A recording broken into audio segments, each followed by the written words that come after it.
Greetings to all fellow retailers and allied industry members. This is CJ Hassan again with the Shangri-La Plaza. Welcome back to Let's Talk Retail. It's been a while. We were at the NARCE and we're planning other activities. So we are on our 37th podcast. Now, very interesting retailer we're featuring today. Our retailer today started off in the province and is now in Metro Manila and still expanding. Aside from that, they're affiliated through a JV with the Robbins Retail Group. Okay, so it's a fascinating, and I'm looking forward to this conversation, especially we're talking to a second generation member. Now, let's meet our guest. He began his journey as a research assistant at De La Salle University and also worked at Delver Group Consulting. And he worked outside as a management trainee in Coca-Cola FEMSA. He also went to Samsung, okay? And then he joined their company. And their company is called Savers Electronic World. He started off as commercial business manager. And then later on, he went to school, taking up a full-time MBA program at the University of Hong Kong, focusing on strategy, operations, and entrepreneurship. Following his MBA, he went back to the family business, this time as the general manager of Savers Appliances. Ladies and gentlemen, welcome Jansen Ivan Uy, the general manager of Savers Appliances. Hello. Hi, good morning, everyone. Hi, CJ. Thanks for having me here. Yes, you're very welcome. Thank you for accepting our invitation. Very fascinating. As I was looking at your profile and having a chat with you before the recording, you are a second generation member. The eldest of 5 siblings, correct? 6. We're all boys. Yeah, all boys. So, did you feel pressured to join the business since your dad founded this in 1983 in Angeles City? I think it was a learning process for me, even starting very young.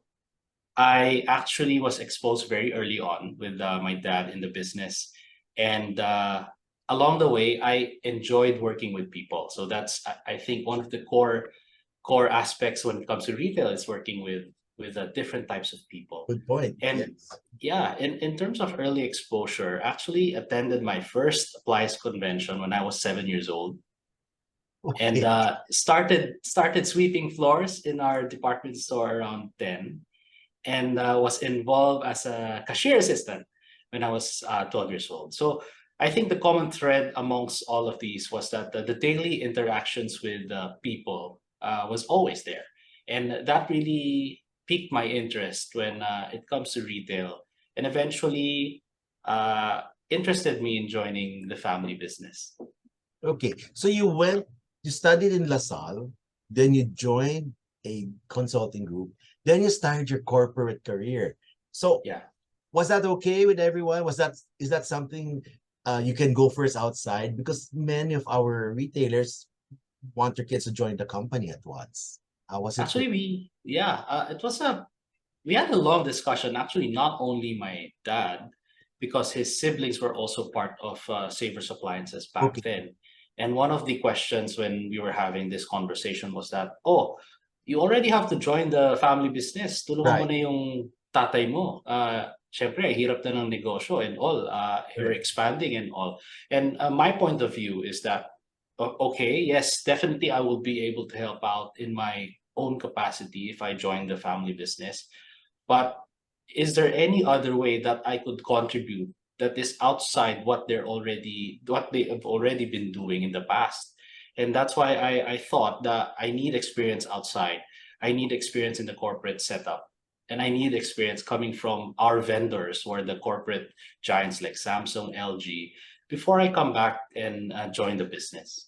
Okay. The corporate experience. What were the key learnings for you being in a corporation? And then the follow-up question there is, so how do you bring that to a family-run corporation? I think being in corporate, what I've noticed is there are a lot of structure when it comes to operations. Of course, there are control measures when it comes to sales, when it comes to profit and all. And there are also different departments that are clearly established. And I think there's importance in that, because it gets the business going and it ensures sustainability and continuity. Now, going back to the family business setup, of course, especially as Chinese, is that we used to do a lot of things all together. Okay. So maybe on merchandising, we select the product, we also price the product, and at that point, we also are the ones in charge of looking for sites and for expansion. And I think finding that thin line between those two different worlds is you'll get the best of both worlds. And I think that's how second generation, even third generation companies get to expand further. Okay, so it's this discipline and structure that you bring in. Was there any resistance coming in from the corporate world and then having studied abroad and going into the business? Is there any resistance, or what were the adjustments you had to make? Yeah, definitely, because well, my managers here are mostly legacy employees. So meaning they've been with the company for 10, 15, some actually the longest 30 years. Okay. The company's been here for over 30 years already. So the putting in direct structure in what was already established, I think that's the challenge in when I came in. And the first thing I did was actually to just sit back and observe. This went on for a couple of months, how things are being done, because of course, being a newbie in terms of experience, I would the my approach was that to look what's being done and what's successful, and eventually look into how to implement changes gradually along the line. But of course, the first thing there is to gain their trust and really let them know that I'm here to help. All right. Let's talk about the pandemic. All right. How has sales been since 2022? Since 2022, it's mostly like a roller coaster ride. Okay. During the pandemic, of course, businesses were shut down. Retail operations were halted. And what we did here was really to find ways on how to operate, because even though lockdowns happen, people still need appliances in their homes, especially air conditioners. Imagine it's summer. It was actually the peak, almost the peak of summer when the pandemic happened. Ang init and your aircon breaks down. Who will be able to help serve your requirements if all establishments were closed down? So what we did during this time was really to put up warehouse pickup points for customers to either drive through, they pay online, pick up their appliances, and we help them with installing their units. And that actually kept the business running throughout a couple of months. And actually, business did quite well because, of course, the restrictions were focused on mall-based formats. And us being standalone, Right. we actually benefited from the pandemic in terms of a sales standpoint. But of course, in terms of difficulty, it's a very different scenario from what we're experiencing now today.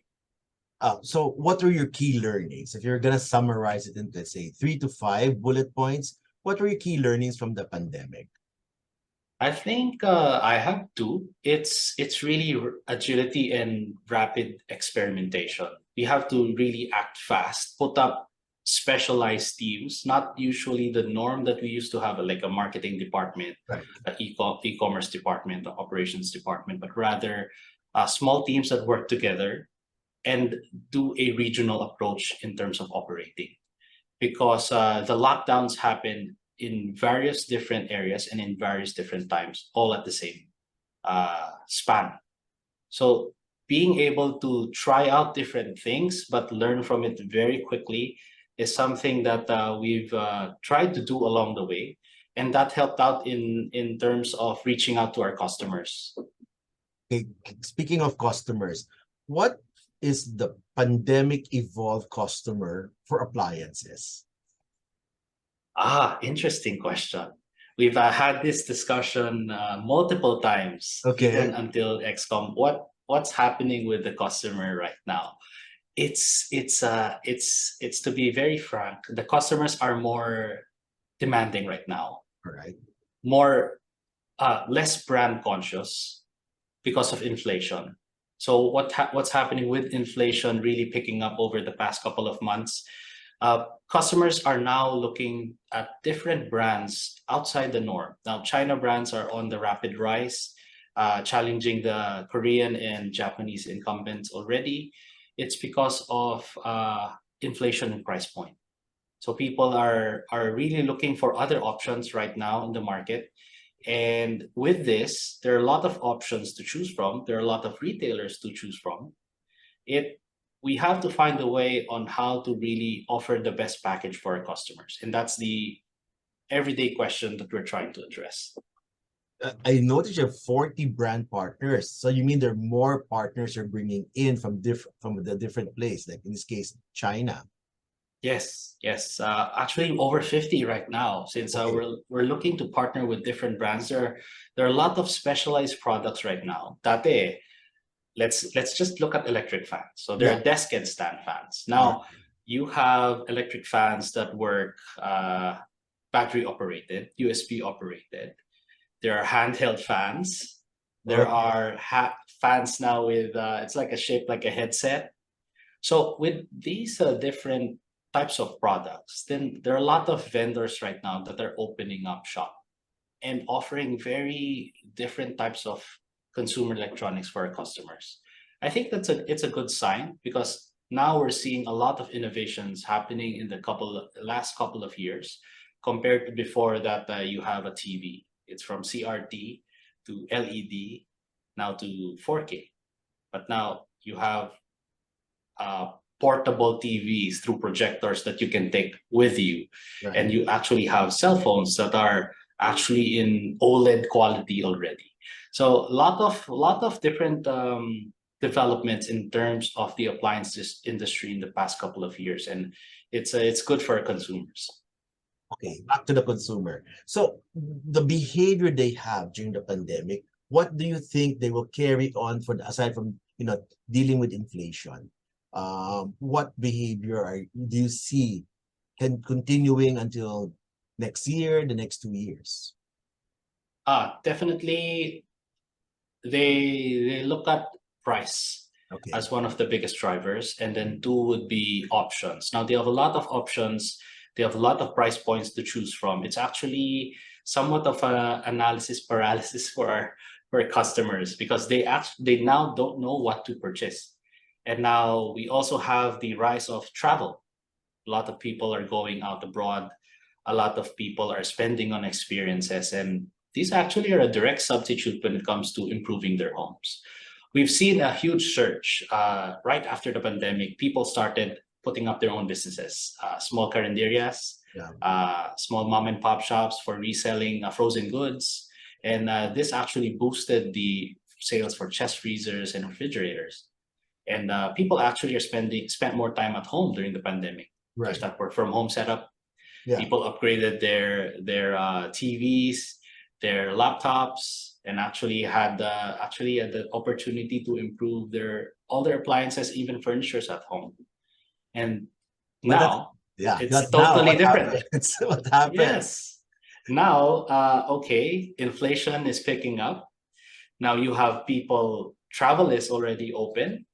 Actually, some countries within Asia are offering really good rates in terms of flight packages. And I think the purchasing power of customer is becoming more and more limited rather than before. So would you say that appliances would be now as we emerge from the pandemic, it becomes substitutable for other things? I think in terms of prioritization, there's that ongoing debate, even in our own families na, magpapalit na ba tayo ng TV? Or, tara, Boracay tayo. Exactly. Something within that, right?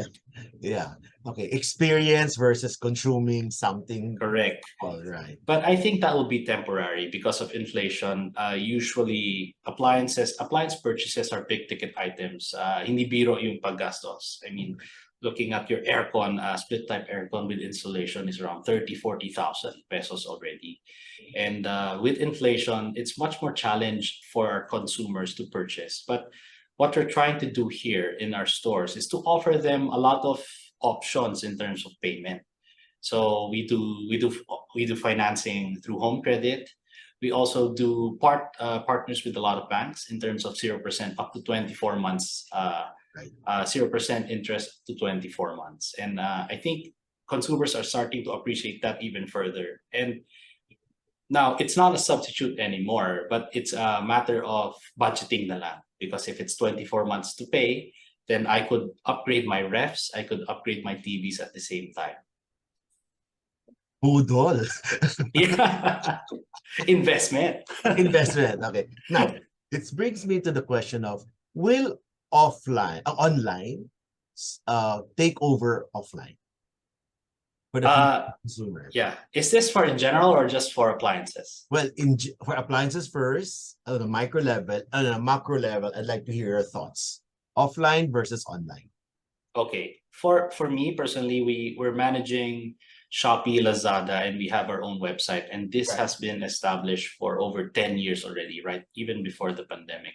And the buying pattern that we've seen is that total Philippines, online is still growing because there are a lot of players coming in directly from China without having their own offices here, just a distribution hub.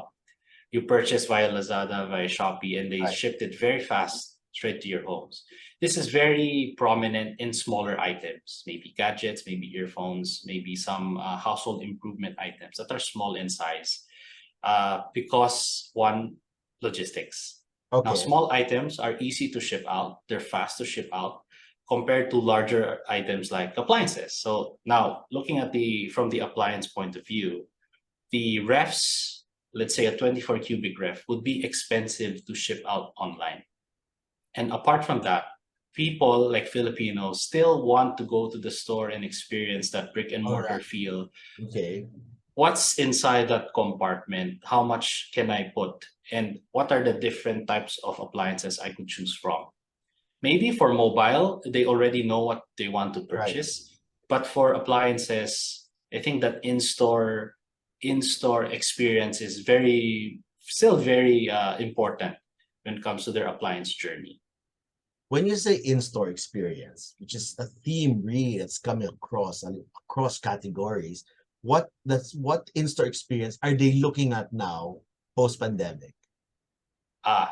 One is choices. All right. They want a lot more choices to choose from, and at the same time, what particular brand or particular model would fit their budget. Okay. So what we're trying to do in Savers is actually we've revolutionized, in a sense, the shopping experience for our customers. Now, one of the things that we did and noticed is that during the pandemic, we carry 40 brands now. Yeah. There were some brands that were really challenged. I mean, this is something that no one expected during the pandemic. So either they shut down business, they actually left their racks in store with their own branding and all. And what we did here was really to create common modules per category and floor the appliances in a manner that people look at the air cons in one corner, the refs all in another corner, and TVs all in one section. And that allowed us to floor more items in store. This allowed customers a wider selection when it comes to shopping their appliances, and it's much more seamless. Like they can do a direct comparison now from a Samsung, a Haier, a TCL, or a LG refrigerator because it's all grouped together. So spoiled for choice. Yes, spoiled for choice. That's Would they research online first before going to your stores? Yes, that's actually a good point. The online platform that we have, what's interesting is that online traffic continues to grow. All right. But online sales are either break even or declining. And it's shifting back to stores. What they do right now is they look up their appliances online, they look up the prices online, and they look at the retailers' promotions. What do they have? Now, if they like that promotion, then that's the key that they will now visit the store, and they have those questions prepared right in advance. Unlike before, when they come to the store, they just know they have 20,000. I need a refrigerator. I have this space. But now, inverter ba yan? Magkano ang kuryente? How's the consumption? And what are the other features? Are there anti-back, like the Nano EX, like Panasonic really promotes? Do you have that feature in your refrigerator? So now that really nudges us to retrain our people and make sure that the Yes. promoters know what they're saying, because our consumers are getting more and more knowledgeable about the products. And I'm glad you brought that up. Training your people to be more knowledgeable. Yes. Your consumers are more knowledgeable. Correct. Yes, hindi tayo pwede magpaiwan because our customers already know what they want, but they just need that assurance that what they know is actually correct and it fits their budget. Okay. Your big macro point of view, offline versus online. From a big, Okay. just appliances, from retail itself. Retail. Okay. From retail, I think this will continue to grow. Online will continue to grow in the next couple of years. We're still very far from China. China, roughly half of the purchases are already transacted via online. Yeah. But one of the challenges that we're seeing right now going into the provinces is that we're an island country. Okay. And logistical factors come into place. It's much more expensive to ship large items online versus just going to the store and having it delivered. Some retailers actually even offer free delivery to their homes when you purchase. So on a macro level, smaller items, maybe lower valued items would still grow at a very fast rate online. Even some grocery items will and medicine can be purchased online. But larger items like, let's say, appliances, for some retailers, it will continue to grow. But I think the path forward will still be that in-store experience, because technicality and service are another factor. Okay. Another macro question. You are in an industry which is competitive. There are many players, big and small. Okay. So how do you distinguish yourself now, given you have all these other players in the market? Plus, you can buy online. Yeah, that's interesting, CJ. Now, when we work with our brand partners, when we go to different countries as for best practices, you go to Korea, you go to Japan, and even China. What you notice in store is that there are large format appliances, and they're mixed with different products. It's like a superstore in a sense.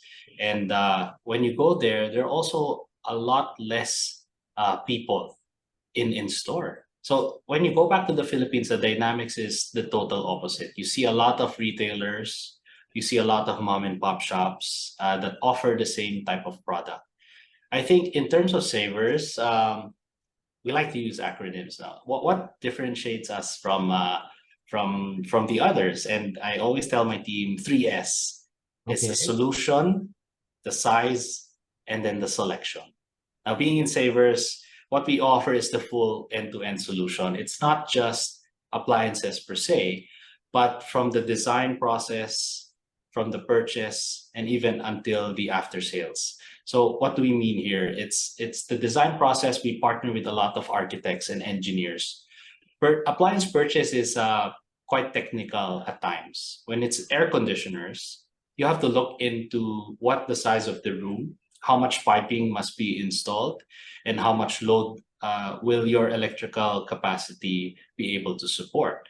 So what we do here is that we work with our customers, we send someone to do the survey, we send someone to do the installation, and that can all be done in-house in Savers. You don't have to go out and look for another installer to do that for you. That's a lot of involvement. I mean, is that makes you different from the others? You get involved in that purchase journey? Yeah, I think one of the synergies that work well, the founder, my father, Jack, put up it's not put up, it's to really expand on his service arm, which is Centene Development Corporation. And what they do here is that we partner with them. They have the team of architects and engineers. And then when we talk to the customer, we collaborate with them, send the guy at their homes and get their design requirements and do that appliance purchase in the store. At the same time, the installation will follow afterwards. So it's the journey is very seamless, because you don't have to look for different support services to help you out. Okay, speaking of support services, which means people, your company was born in 1983, correct? 993. So Yes. that's more than 30 years ago. Okay. So I'm sure you have said earlier heritage or legacy employees. Now the work the corporate environment has changed. The workforce has changed. So how do you deal with a different generation? I'm a baby boomer. You must be a Gen Xer. Millennial. Oh, so Millennial. so Yes. you're a millennial on the upper side of the millennials, and you have Gen X already. Yes. Actually, total RHI, Gen Z. Gen Z accounts to roughly 30%, if I'm not mistaken, of the Exactly. workforce. And Yeah. they're growing at a really fast rate. Okay. So you're a millennial.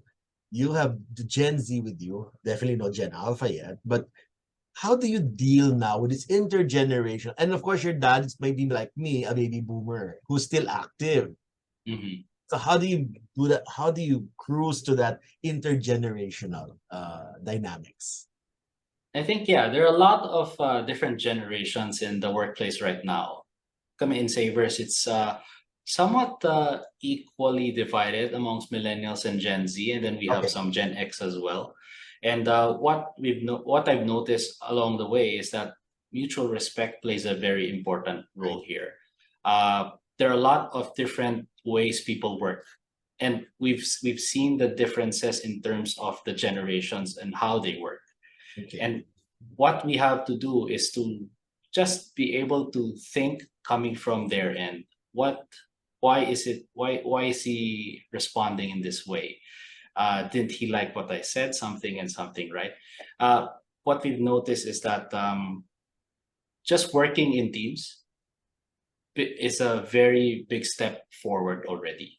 We're used to the notion that we have to work as a team, but separately, like marketing, sales, e-com, kanya-kanya yan. I have to protect my own KPIs and all.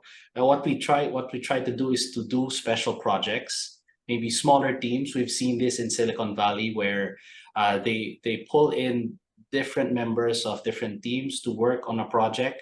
At the same time, be able to chip in coming from their point of view and to get to that solution. Because coming from just your team, your mindset is already, you still work as one unit, but your mindset is more on how would my marketing team respond. But what we want to do is how do we solve this problem that our consumers are facing? And the best way forward is to get solutions coming from different parts of the organization, not just one team. So your role is orchestrator, Yes, I think so. Yeah, or your role is disruptor.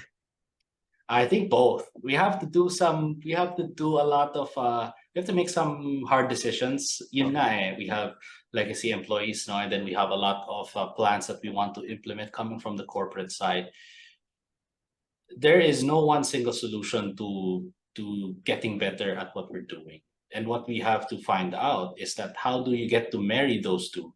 What used to be done before, we're very fast, we're very agile, we get to respond to what the customer needs.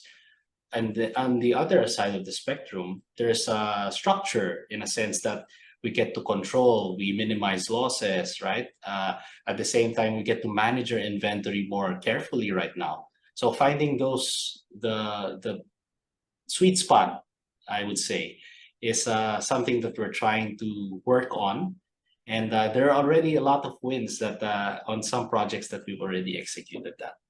Okay, still on people. What do you think of bringing in professional managers? Because some professional managers are watching this and they're making decisions on their career, especially that we're about to end the year. So some people might want to look at working for um, family-owned corporations, move away from public trade corporations. So what your thoughts? What are your thoughts on that? Yeah, I think it's more on what the individual can bring to the organization. It's not a matter of experience. Tako, I've been in this company for X number of years or in this industry on X number of years. We actually have hires coming from BPOs. We have hires coming from the hospitality industry, and they don't have any appliance experience per se. But in terms of communicating with the end user, the customer, they bring something to the table. Now, in terms of legacy employees and professional managers, I think my management team, around half are already professional managers, half are still legacy managers that we've roomed up from ground up. And we still do a lot of internal promotions because we value the hard work that they put into and then the expertise that they built out throughout the years. But there are also some individuals that are professional managers, like you mentioned, that are bringing something new to the table. And that's actually the beauty in retail, is that you get to pick different thoughts coming from different industries. And yung pala, you'll find out that, oh, actually that approach for hospitality works for appliances because mas kinakagat pala ng consumers. And then perfect that you mentioned, CJ. We're also looking for a marketing manager, so please let me know if you're interested in It's a applying. shout out here for a marketing manager. Okay, that's an interesting one for those who are in brand may decide to go and join you. So put it on LinkedIn also. Now, We'll do. now, just what are the successful traits for somebody in retail? Give me your top three. Okay. Well, I mentioned earlier, it's really have to be fast. Okay. You have to be agile. So rapid experimentation is there. What we want to do is to keep pivoting. We necessarily don't want to fail, but we have to fail, but Okay. learn faster. All right. So fail fast, learn faster. Okay. And then at the same time is to, I think this sounds cliche coming from retail, but what would your customers think? What Okay. does your customer want?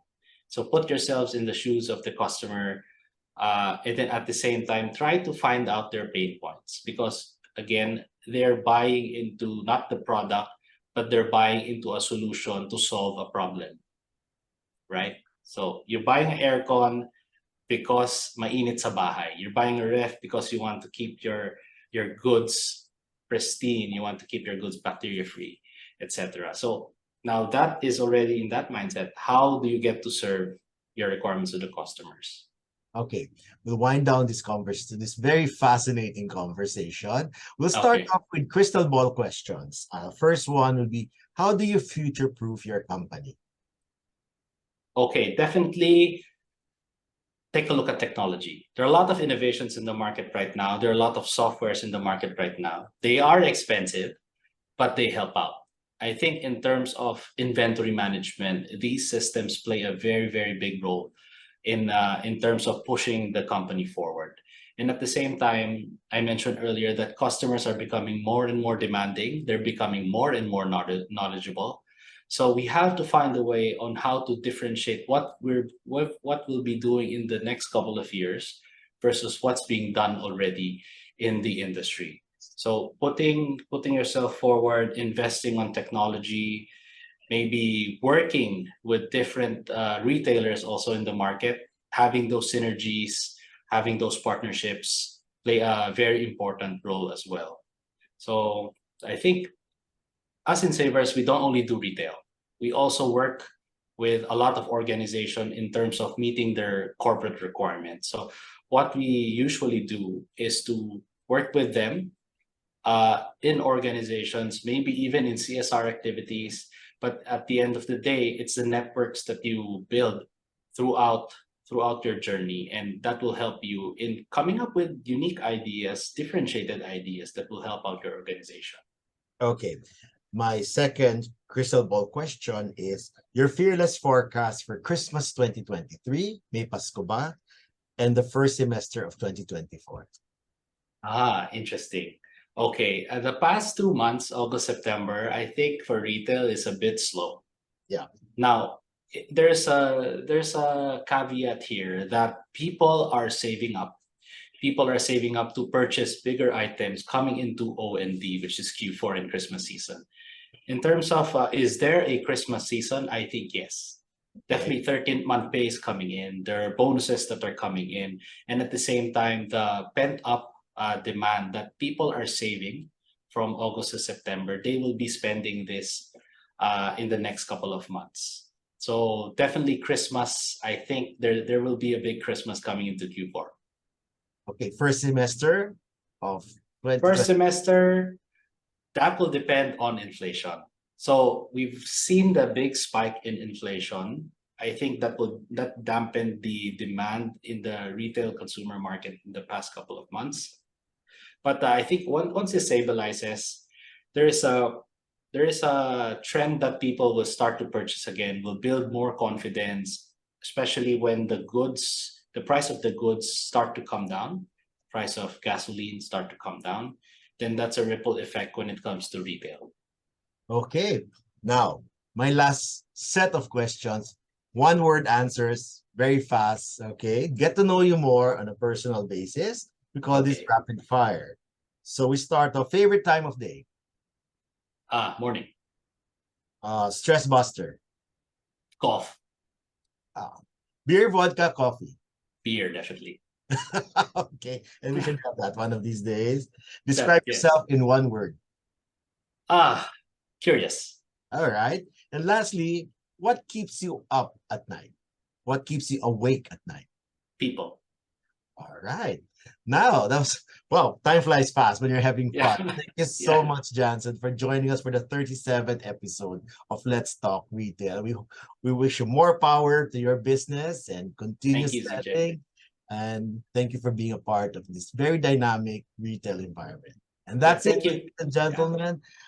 Jansen Ivan Uy, the General Manager of Savers Appliances, and we thank you for being with us in Let's Talk Retail. We'll see you again soon.